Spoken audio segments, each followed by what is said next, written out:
शिव ने कहा था, लक्ष्मी तेरा विवाह मैं भगवान नारायण के साथ कर रहा हूं, तो नारायण के चरणों में तो रहेगी। पर एक बात याद रख, माता पार्वती के नयन अश्रु से प्रकट हुए बेलपत्र के नीचे शाम के समय पर तेरा निवास होगा। तो प्रतिदिन शाम के समय पर बेलपत्र के पेड़ के नीचे बैठकर नारायण की आराधना करेगी।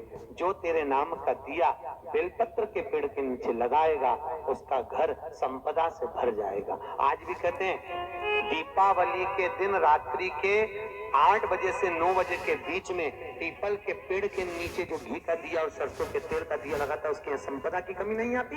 उसी तरह बेलपत्री के पेड़ के नीचे सोमवार की सोमवार शाम के समय दिया लगाने पर हमारे घर में कितना भी कर्जा हो सब चुक जाए। अग्नि पुराण कहती है, नर्मदा पुराण कहती है, लिंग पुराण कहती है कि बेलपत्री के वृक्ष के नीचे, नीचे तो नीचे वो भी जाने तो यहां तक वर्णन किया शिव महापुराण में तो कि बेलपत्री का जो फल होता ना, बेल फल जो होता है, कहते हैं अगर किसी व्यक्ति के यहाँ लक्ष्मी की कमी होती है, संपदा की कमी होती है, जिसके यहाँ पैसा नहीं आता, धन नहीं आता, तो बेल का जो फल होता है, बेलपत्री का जो फल होता है, उस फल के गूदे को,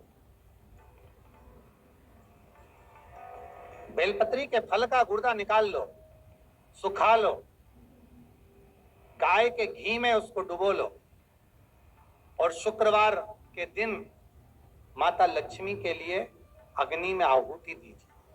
महाराज, शाम के समय पर सूर्यास्त के पहले ये जो आहुतियां हम बेले के गुर्दे के फल की गाय के घी में डुबोकर माता लक्ष्मी और भगवान विष्णु के नाम से देते हैं, महाराज 2 या 3 शुक्रवार करोगे, लक्ष्मी की कभी कमी नहीं आती, संपदा बढ़ती है। एक प्रयोग और कर देखना, कभी अगर मौका मिले आपको तो प्रयोग कर देखिए। लिंग पुराण के अंदर लिखा हुआ है, शिव पुराण में, लिंग पुराण में और स्कंद पुराण में कहा गया कि अगर किसी ने बेले के फल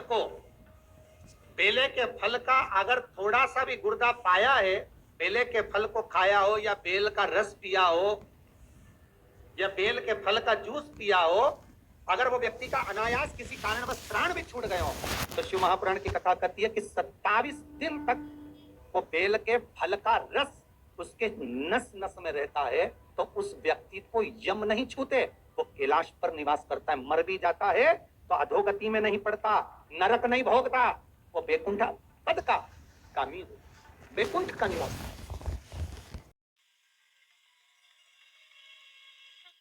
ये जो शिव जी को चढ़ती बेलपत्री हुई, शमी पत्र हुआ, मदार का पुष्प, आंकड़े का जो पुष्प हुआ, ये सब साधारण नहीं है साहब। शंकर का एक एक गुण तत्व ग्रहण करने वाले, शंकर का अनुमोदन करने वाले, शिव को एक एक वस्तु जो चढ़ने वाली साधारण नहीं।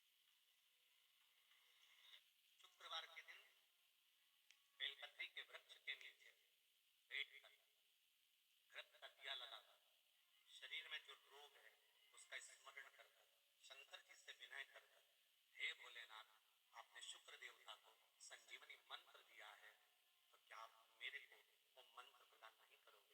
मेरे रोग, मेरी बीमारी, मेरे दुख को आप नहीं हरोगे?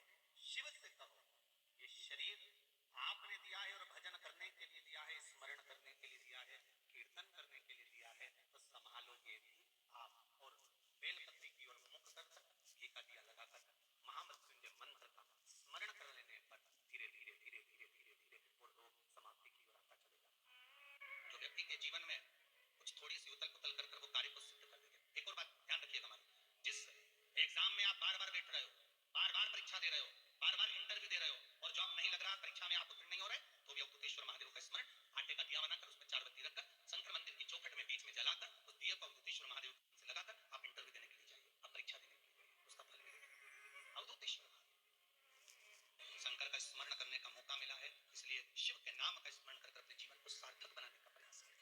आगे वर्णन आया, भगवान शंकर के अवधूतेश्वर रूप को ले जाकर पानी में डाल दिया, समुद्र में डाल दिया। समुद्र में जैसे अवधूतेश्वर रूप गया, उससे एक बालक ने जन्म लिया जिसका नाम जलंधर हुआ। एक पट्टा होता है छोटा सा, उसकी जो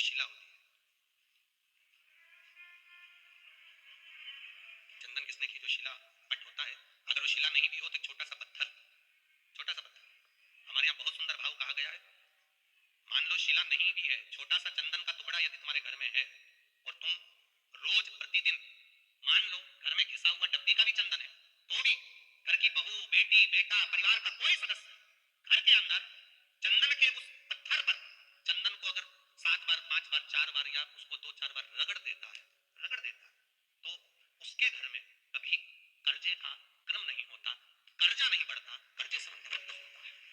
और वो चंदन का पट घिसना होना चाहिए, जिसके यहाँ पर केवल रखा रहता है, केवल रखा है।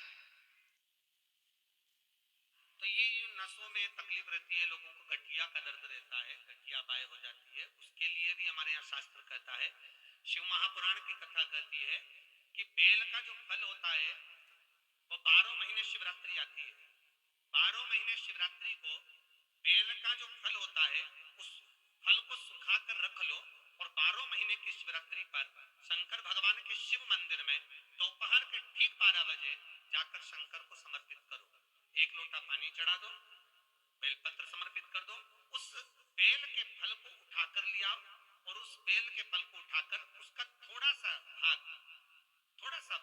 अपने भोजन में या आहार में उसको ग्रहण करना प्रारंभ कर दो, बस थोड़ा सा। जो गठिया का दर्द होता है, नसों में जो तकलीफें होती हैं, वो तकलीफें मिटना प्रारंभ। अगर बहुत ज्यादा तकलीफ है, बहुत ज्यादा दुखी हो, बहुत कष्ट है, बहुत परेशानी है और हमारा कष्ट कट ही नहीं रहा, हमारा दुख मिट ही नहीं रहा, कुछ मत करो, एक काम करो, बेलपत्र को लेकर जाना तो बीच वाले पत्ते पर शहद लगाना। क्या लगाना? शहद। और ये दोनों पत्ते पर घी लगाना। क्या लगाना?